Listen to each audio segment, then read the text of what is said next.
आपण पाहत आहात शिवभीमक्रांती महाराष्ट्र न्यूज चॅनल।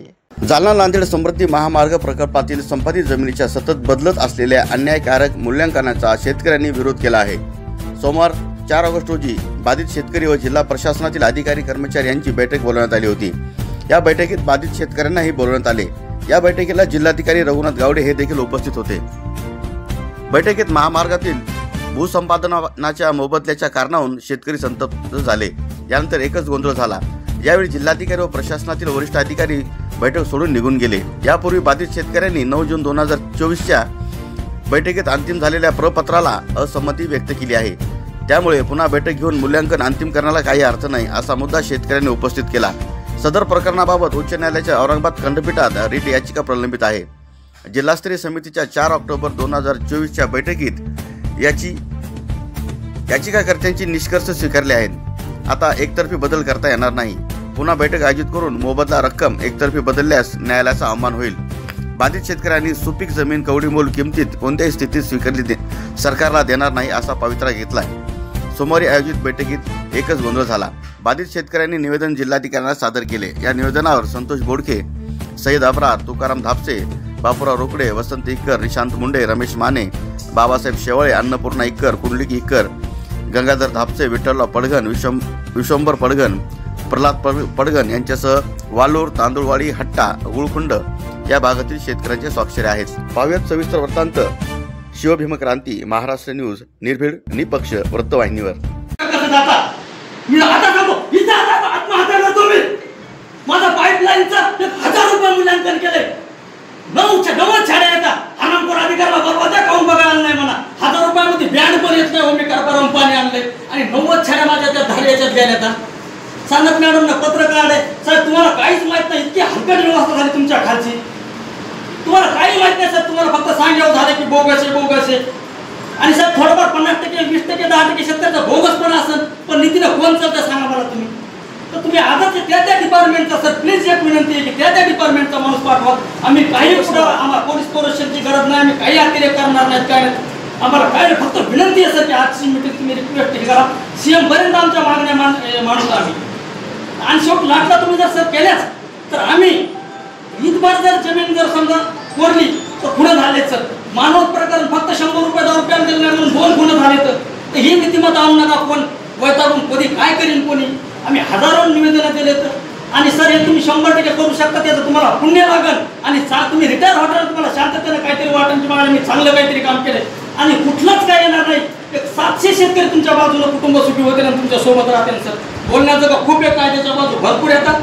तर विनंती आहे सर की सीएमला सांगा तुम्ही, आम्ही ते एक मोठे शिष्टमंडळ सीएमकडे जाणार आहे, पण तुम्ही तोपर्यंत आमच्या सगळ्याच्या तीव्र भावना लक्षात घेता।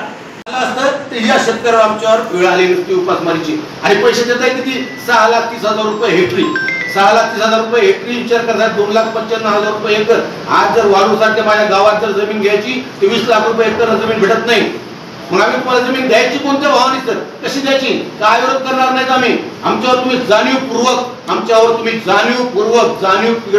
गट कारस्थान करून आमच्यावर अन्याय करत असतात।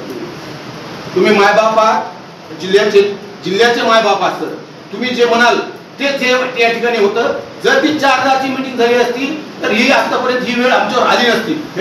बरं एवढं होऊन आम्ही कोर्टामध्ये गेलो, कोर्टाचा निर्णय तुम्हाला मान्य नाही, कोर्टाला पण तुम्ही घाबरायला तयार नाही। जी MSRDC एजन्सी पैसे देणारी ते MSRDCच्या एजन्सीला पण तुम्ही घाबरायला तयार नाही। मग घाबरला तरी कोणाला?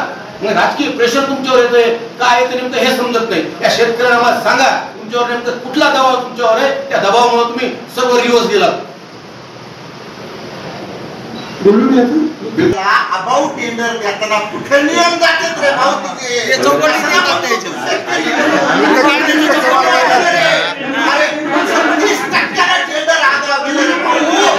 त्याला बोल रे भाऊ, या गरीबाला कामून बोलतो तू? 30% अबाउट टेंडर गेले विधानसभा। काय ह्याचं पूर्ण करायचंय? तुमच्या बोलण्यात तथ्य काय? तुम्ही हे बोला ना, त्या उद्योजक काय बोला ना। तुम्ही आगाऊ पैसे गुत्तेदाराला देता आणि शेतकऱ्याला देत नाही, पण वर तोंड करून तू मला शेतकरी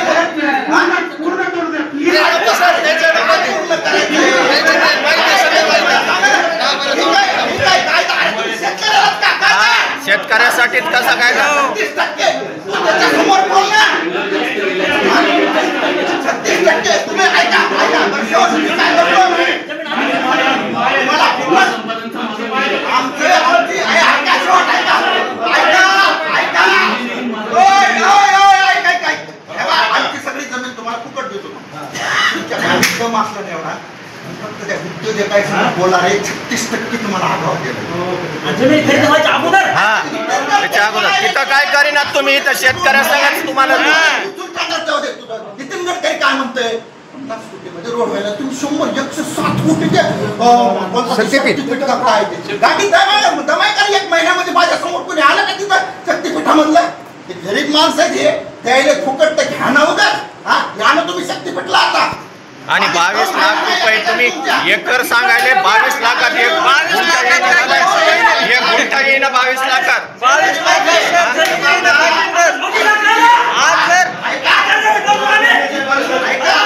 शांत बसा. काय बोलत नाही ते लावटी, काय बोलत नाही. 22 लाखात एक गुंठा येईना साहेब.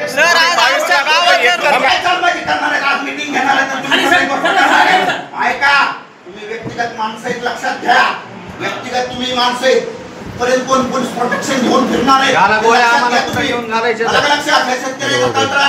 गाडीत दम नसते. 36% आगाव टेंडर गेल्यावर तुमचं सगळ्याला सगळं करताय. पहिल्यासारखं राहिलं